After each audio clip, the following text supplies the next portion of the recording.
Vence a Sociedade Esportiva Palmeiras. Ganhamos no Beira-Rio pelo segundo ano consecutivo.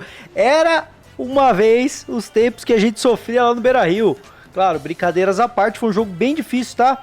Jogo bem difícil, um placar muito importante pro Palmeiras. E começa aqui mais uma análise pós-jogo aqui do meu canal. Que se você não conhece, eu sou o Rick e trago conteúdo de Palmeiras todos os dias aqui, tá bom? Tem lives todos os dias e tem muita análise. E essa é mais uma delas que eu já quero saber a sua opinião. Deixa aqui nos comentários o que vocês acharam do jogo. Deixa aqui um comentário, deixa o like, deixa o hype. Me ajuda aí a chegar a 50 mil inscritos o quanto antes. E vamos lá para uma análise curtinha do que foi o jogo, porque eu quero analisar os 3 gols do Palmeiras. E eles são muito importantes para a gente entender a história do jogo, porque foi um jogo que começou muito complicado, tá? Começou muito complicado, principalmente porque o Inter fez uma parada que era de se esperar para quem acompanha o conteúdo pré-jogo, aí, as lives pré-jogo que eu faço. Eu já tinha falado muito sobre isso, ó, sobre essa marcação alta do Inter, tá? A marcação alta do Inter, e isso dificultou muito o início do jogo do Palmeiras. Tanto é que o Palmeiras fez a saída A4, ó. Eu tinha até falado na live pré-jogo, não ia ser a saída 3 não, ia ser sustentada com os laterais, ia abaixar os volantes, iam ter 6 jogadores na saída, senão o Inter ia sufocar e ia tomar a bola do Palmeiras toda hora. Isso meio que aconteceu, tá bom? Só para deixar claro aqui, para quem não assistiu o jogo ou tem alguma dúvida, ó, essa foi as escalações.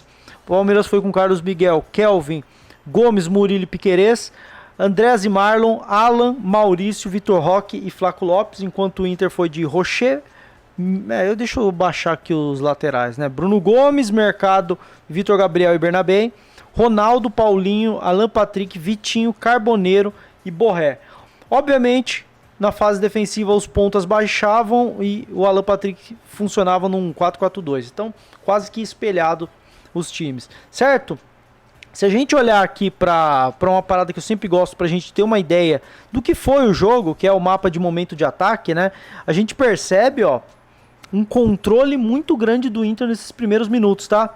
Nesses primeiros minutos de jogo a gente viu um controle muito grande do Inter, e muito por essas roubadas de bola no ataque. O Palmeiras tentava sair jogando e não conseguia. O Palmeiras não conseguia sair jogando de jeito nenhum. Ó, deixa eu marcar aqui, ó. O Palmeiras não conseguia sair jogando de jeito nenhum. Então esse momento todo foi do Inter. Todo foi do Inter. E depois o Palmeiras retomou o controle da partida. O Palmeiras é o azul aqui, tá? Passou a ter o controle da partida, abriu o placar e seguiu com o controle da partida. Então o Palmeiras, se a gente for pegar o que foi o primeiro tempo, o Inter começou bem sufocando o Palmeiras retomou o controle, não foi por causa do gol. O Palmeiras foi retomando naturalmente o controle do jogo, marcou o gol e continuou com o controle do jogo.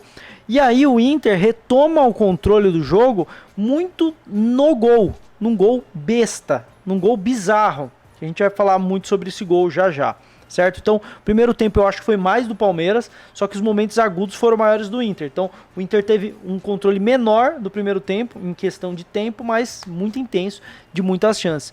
Segundo tempo, o Inter até ameaça voltar bem, mas o Palmeiras retoma o controle. Então, o primeiro terço foi todo do Palmeiras, onde o Palmeiras chegou a fazer o segundo gol.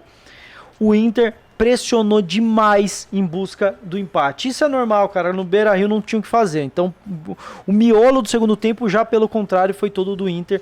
E aí o Palmeiras, repetindo o que o Inter fez no primeiro tempo, né? Consegue um gol ali no momento que não estava tão bem no jogo. E aí mata o jogo e se tranquiliza. Mas, vamos falar dos gols? Porque eu acho que esse jogo, cara, ele ensina uma coisa muito importante pro Palmeiras. A gente já falou algumas vezes aqui sobre a questão dos passes longos. Hoje o Palmeiras deu muito passe longo, tá? Deixa eu até pegar aqui as estatísticas do jogo. Palmeiras, eu não vi ainda, a gente vai ver aqui agora. Mas muito provavelmente o Palmeiras deu mais de 50 passes longos. Hoje o Palmeiras deu muito passe longo e eu entendo o motivo disso, tá? Um jogo difícil, não dá pra você sair jogando contra um time que marca tão bem. Você vai se desfazer muito da bola. Finalizações, 26-11, só que no gol o Palmeiras finalizou 7. Então o Inter tem um número alto de finalização, mas só 4 no gol. Porque o Inter chutou muito fora da área, os pontos vinham, traziam pra dentro e pum, queimava de qualquer jeito. A verdade é que o Inter teve um volume normal de quem joga em casa, mas não criou tantas chances. Chances mesmo, Palmeiras eu acho que até teve mais, né? Ainda não tem o número de chances criadas, mas ó, finalizações do gol, 7-4 pro Palmeiras. Mas eu quero ver Aqui, ó, grandes chances marcadas, uma do Palmeiras, grandes chances perdidas, uma do Inter. Eu quero ver aqui os passes longos, ó, 59, é o que eu falei, mais de 50, isso era óbvio. Mas tudo bem, não tem problema você dar passe longo no jogo que você precisa do passe longo para sair de sufoco. Acho que há jogos e jogos, a gente não vai falar que todo jogo o Palmeiras tem que sair com a bola no pé, mas eu acho que é uma discussão até um pouco mais ampla sobre essa questão de sair jogando ou dar chutão, ou dar passe longo. Porque hoje eu acho que o Palmeiras viveu duas questões diferentes. Vamos lá, vocês vão entender o aprendizado que talvez tenha sido esse jogo de hoje em relação a entender o momento certo da bola longa. A hora que você tem que esticar a bola, a hora que você não tem que esticar a bola. Existem momentos certos para isso. O problema não é a bola longa, o problema é o momento certo desse passe longo, né? Você tem que saber o momento certo do passe longo. E aí, ó, vou separar um lance aqui que eu acho que é muito relevante, ó, aqui, ó. Palmeiras saindo jogando 20 minutos do primeiro tempo, tá? Ó, Palmeiras vai sair jogando. Olha só. Saída 3. Palmeiras fazia a saída 4 lá atrás, mas quando o Palmeiras já estava na intermediária, era a saída 3 normal. Com Gomes, Murilo e Marlon Freitas pela esquerda. E você repara aqui, ó, que o Alan tá puxando um marcador e eu acho que é o Maurício aqui puxando o outro. Com eles atraindo esses dois marcadores do meio campo, no momento em que o Gustavo Gomes está recebendo essa bola, o Kelvin tá livre. Porque o cara não vai baixar aqui para pegar o Kelvin, senão vai deixar o Alan livre na intermediária. Então o Alan puxou um marcador, o Maurício puxou outro, para o Kelvin receber essa bola, lateralizando aqui o jogo e tendo espaço para jogar. Passe óbvio aqui no Kelvin, né? Passe óbvio. Olha o que o Gomes faz. Ele estica essa bola completamente sem necessidade. E aí o primeiro ponto. Não tinha necessidade desse passe longo. Esse passe longo do Gomes, com a linha baixa do Inter, não tinha necessidade. E isso é um vício que o Palmeiras tem. Muitas vezes e muito vem do Gomes, tá? É o passe longo sem necessidade. Isso a gente precisa falar. O passe longo não é um problema, mas o passe longo tem que ser uma solução, não um vício. Isso é um vício. Não tinha necessidade desse passe longo. Olha aqui no prosseguimento da jogada, ó, no que o jogador tira. O Maurício é muito safo e perceber isso e se movimenta para brigar pela segunda bola. Importantíssimo, senão o Inter já recupera a bola. Ele ganha a segunda bola, show, recupera, solta essa bola no Piquerez e eu vou dar uma acelerada aqui, ó. Vou dar uma acelerada, pum, pum, pum, pum, pum, pum. Palmeiras retoma o controle de jogo, vai sair jogando de novo. Bola no Gomes, olha como voltou para aquela mesma situação que estava antes. Palmeiras conseguiu recuperar a segunda bola, rodou ali, Piquerez, pum, Marlon, Gomes. E aqui a gente chega na mesma situação que estava antes. Olha como o jogo é uma série de lances e situações que se repetem. Coisa de 20 segundos depois, a situação se repetiu. O Gomes na saída de bola, numa saída 3, com o Alan puxando o marcador. Nesse caso o Maurício não está aqui, mas quem puxou o outro marcador é o Andreas Pereira. Ao perceber que o Maurício estava por lá, o Andreas lateralizou aqui e puxou outro marcador. E aqui do lado vocês estão vendo quem? O Kelvin. Olha como é a mesma situação. A mesma situação. E o Gomes, que tinha errado a decisão segundos atrás, ele tem uma nova chance. E é aí que eu falo sobre a questão do aprendizado. Tinha necessidade daquele passe longo? Não tinha. Era a pior decisão. Ele tem uma nova chance e é aquela parada.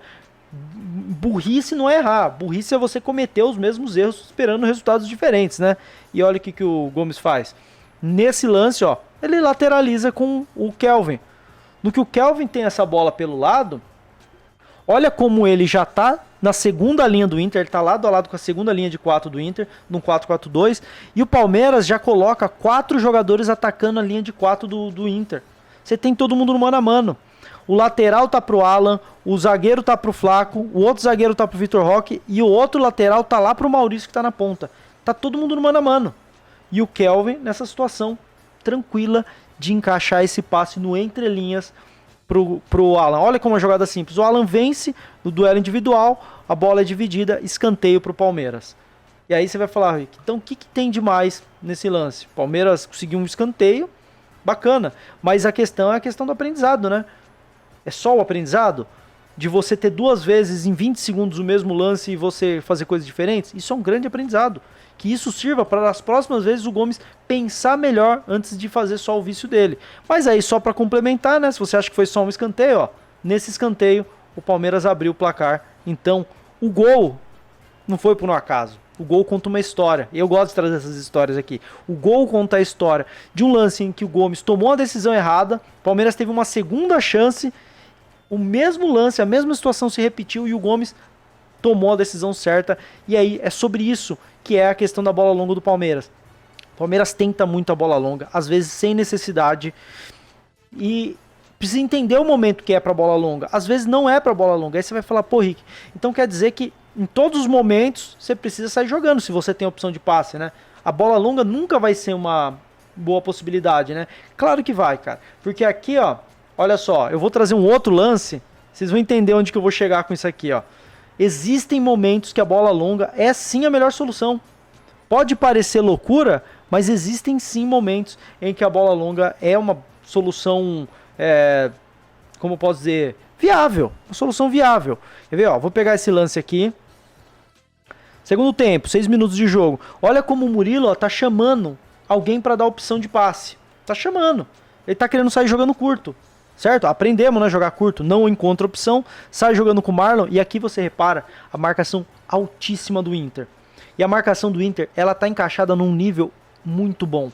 Porque você olha aqui, ó. Os 3 atacantes que estão marcando os 3 defensores numa saída 3-5-2 do Palmeiras, ó, os 3 atacantes, cada um tá pegando um. Então ali tá todo mundo no mano a mano. Se errar, ferrou. No meio-campo, o Inter coloca 4 jogadores para marcar 5 do Palmeiras, certo? Só que a diferença tá em quê? Um ponta aqui pega o lateral, o outro ponta pega o outro lateral e os 2 jogadores de meio, o ponta, falo ponta esse meia lateral, né? Esse ala, né? Que tá na linha de 4. E esses 2 meias centrais, um pega o Flaco que vem buscar e o outro pega o Maurício que vem buscar, deixando o Andrés Pereira livre. Só que eles deixam livre justamente o cara que não tem uma linha de passe. Ó, não tem como o Marlon acertar esse passe. Então eles deixam livre o único cara que não tem uma linha de passe, não tem como receber essa bola. É praticamente impossível o Andrés Pereira receber essa bola, porque se você parar para olhar, todos os marcadores do Inter, ó, todos eles estão fechando o Andrés Pereira. Ele tá no meio de um casulo ali, ele não vai receber essa bola. Então o único jogador que eles deixam livre é o Andrés Pereira, que não tem como receber essa bola. E eles marcam todas as opções de saída de bola. E aí o que você faz numa situação dessa? Numa situação dessa não adianta você querer buscar o jogo curto. O Gomes recebe, estica a passada, e aqui você repara o quê? Se o Inter tá marcando com 7 no campo de ataque, quer dizer que a linha tá bagunçada lá atrás, a linha tem que estar alta, né, para compactar o time. Olha a altura que tá a linha do Inter, linha alta, quase no meio campo, bagunçada, de uma linha de 4 virou uma linha de 2 praticamente, porque os laterais eles estão fora de posição, e o Vitor Roque querendo atacar essa linha com espaço nas costas, porque tem campo, e o Vitor Roque é mais rápido. Então nessa situação, sim, era o ideal você dar o passe longo. Não era para sair jogando curto, porque o Inter subiu a marcação. Então você tenta pular essas linhas do Inter com um passe longo. Essa é uma boa situação de passe longo. E olha como o Gomes percebe isso. Ele erra o passe. Sai um passe muito viajado, mas aí na briga, na disputa, o Vitor Roque acaba ganhando. E ele contra 2, cara, ele é monstruoso. Ele traz para dentro e faz um... Dá para dizer um golaço? Talvez, né? Porque ficou meio feio o final do lance, né? E faz o gol. 2 lances, os 2 gols do Palmeiras, o primeiro e o segundo. Um de uma jogada onde o Palmeiras forçou o passe longo, não era a melhor escolha, e aí teve uma segunda chance e percebeu que ali tinha espaço para construir. E no segundo, o Palmeiras até quis construir, mas não tinha por onde construir e tomou a decisão correta, a decisão do passe longo. É o que? Pra gente perceber e fazer uma reflexão. A gente fica muito nesse debate, passe longo é bom ou não é? Cara, passe longo, na hora que é para usar o passe longo, é uma boa. Na hora que é para jogar com a bola no chão, é uma péssima ideia. Então, o importante não é você deixar de dar o passe longo, é você saber o momento certo do passe longo. O segundo gol, aula de time para passe longo. O primeiro gol, o Palmeiras precisou errar para ter uma segunda chance e aprender com esse erro. Espero que evolua e vá perdendo cada vez mais esse vício de sair no passe longo quando o passe curto é a melhor opção, certo? Falei dos 2 primeiros gols, mas esse segundo gol já foi o gol do desempate, né? Porque o Ronaldo tinha feito um gol bizarro lá. Um gol bizarro, era para ser o 2-0 pro Palmeiras.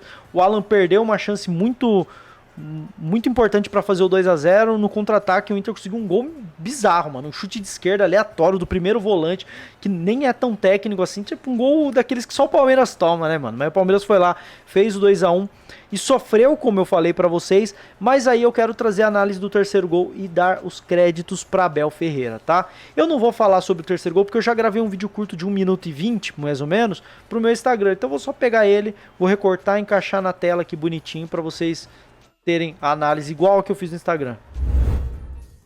Eu vou perguntar bem baixinho. Tá podendo elogiar o Abel? Essas tinham sido as substituições do Abel antes do terceiro gol. O Palmeiras vencia por 2 a 1. Saída de bola do Inter. E aqui a gente já vê as alterações. O Luigi, que entrou no lugar do Vitor Roque, por estar mais fresco, podendo marcar 2 nessa saída de bola do Inter, onde o goleiro joga. O Lucas Evangelista, mais fresco também para fazer uma marcação individual no primeiro volante. E o Andreas Pereira, que nem tava na alteração, mas com a entrada do Jair no lugar do Alan, o Andreas passou a jogar como meia direita, a posição do Alan. O Inter teve dificuldade nessa saída, até tentou sair com o mercado, mas o Luigi tava fresco. O Evangelista acompanhou no individual, marcando essa primeira opção de passe, e o Sousa, que também tinha entrado fresco, tirou a opção aqui do lateral direito, deixando o mercado completamente sem opções. O Luigi, fresco, roubou a bola dele. O Evangelista, fresco, ultrapassou, recebeu o passe e deu a bela assistência pro Andreas Pereira matar o jogo, no que foi um gol coletivo e, na moral, pode pôr na conta de Abel Ferreira. Mas e aí, o que vocês acharam do jogo? Então é isso, rapaziada. E sobre a nossa projeção, ó, terceira rodada, a nossa meta era estar com 4 pontos, porque a gente projetou derrota para esse jogo. E ó, que resultado bizarro para nossa projeção, hein? Toma, estamos 3 pontos acima do que era pra gente estar nessa rodada. Essa projeção é bem legal pra gente ir se situando rodada a rodada. O empate não era um mau resultado hoje, tá? O empate não era um mau resultado, mas a vitória foi excelente. E agora o próximo jogo em casa contra o Fluminense, a nossa projeção diz que devemos vencer, certo? Gostaram dessa análise? Vocês curtem análises como essa, trazendo mais detalhes do que ficar falando num geral do jogo? Eu gosto de trazer detalhes e histórias do jogo, de lances importantes, de situações importantes. Palmeiras que fez um bom jogo. Não foi um jogo absurdo, não botou o Inter na roda, mas, pô, no Beira-Rio é difícil você ganhar dos caras lá, mano. O Palmeiras fez um jogo muito eficaz e, pô, méritos pro Abel, que soube fazer as substituições da maneira mais correta, tá? Deixa sua opinião aqui sobre o jogo. Se você gosta de análise como essa, deixa o like, deixa o hype, se inscreve aqui. Tem vídeos de Palmeiras todos os dias, tem análise todos os dias. Tamo junto, segue o líder e avante palestra, é nóis.